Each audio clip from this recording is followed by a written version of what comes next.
the engines on the island of Sodor were very excited. There was to be a great banquet at the Scottish castle.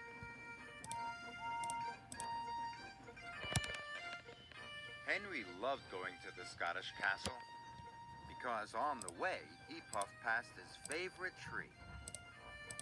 The tall pine tree towered above the rest of the forest. Henry always stopped to look at it. Seeing the tall pine tree standing tall and proud made Henry very happy. Henry arrived at the Scottish castle. Sir Topham Hatt was waiting for him. "The castle's flagpole is old and about to break," he said. "Henry, I need you to collect a new flagpole from the docks in time for the banquet." "Yes, sir," puffed Henry. When Henry puffed into the docks, he couldn't see the tall flagpole anywhere. He looked around for something tall.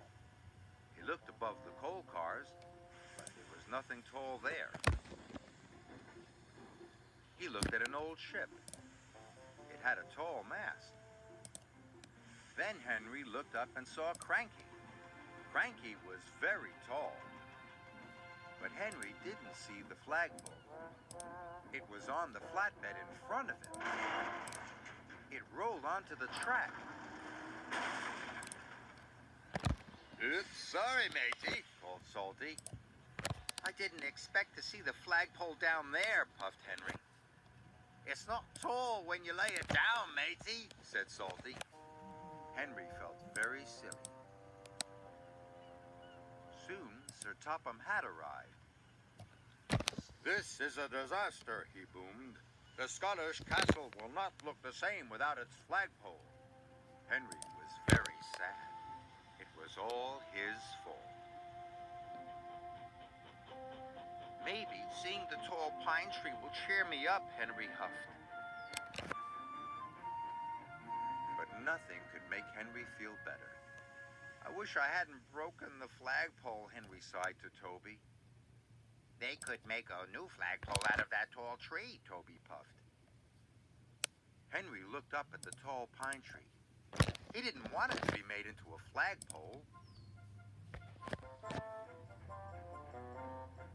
The next morning, Henry had to take some workmen to the forest. But the workmen were carrying axes and saws. "Oh no," moaned Henry. "They must be going to cut down the tall pine tree." Henry puffed through the countryside. "Must save the tree, must save the tree," he puffed. Then Henry had an idea. He didn't take the workmen to the forest. He went to look for a new flagpole.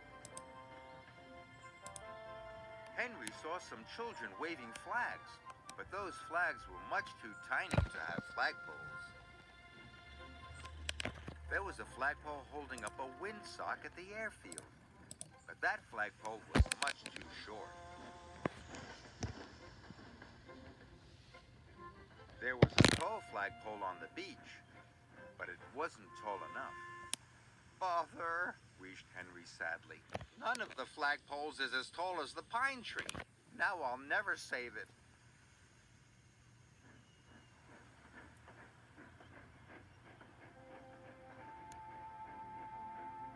That evening, Sir Topham Hatt came to see Henry at the sheds.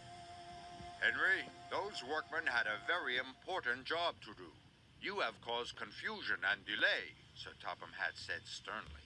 "Tomorrow, you will collect coal, and Edward will take the workmen to the forest."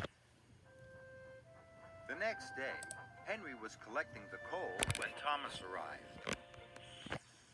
"I can't find another flagpole," moaned Henry. "I've looked everywhere." "Sometimes the thing you want is somewhere you wouldn't think to look," puffed Thomas, and he steamed away. So Henry set off to go where he wouldn't think to look. But he couldn't see a flagpole in the cow field. Then Henry looked in the orchard. But only Trevor was there. "Hello, Henry." Trevor, you're very nice, puffed Henry, but you wouldn't make a very good flagpole. Henry puffed sadly into the docks. Some vacationers were taking pictures of the old ship. Henry looked up at the tall mast. "What about the ship's mast?" asked Henry. "It's to be chopped up and used for firewood, me hearty," said Salty. "But it will be perfect for the castle flagpole," Henry chuffed. "Then you best take it quickly, matey," said Salty. Cranky soon lowered the mast onto the flatbed. And Henry raced off to the forest. He had to get to the tree before they cut it down. When Henry pulled into the forest, the tall pine tree was still there, and so was Sir Topham Hatt.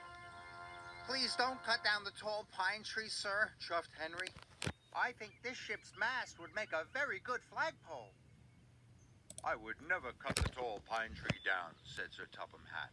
"The workmen are only here to collect some firewood. We always have a roaring fire at the Scottish Castle banquet." Henry was so happy it made his axles tingle. That night the flag was hoisted on the old ship's mast. It looked wonderful. Henry thought it was the nicest thing he had ever seen. Except for the tall pine tree.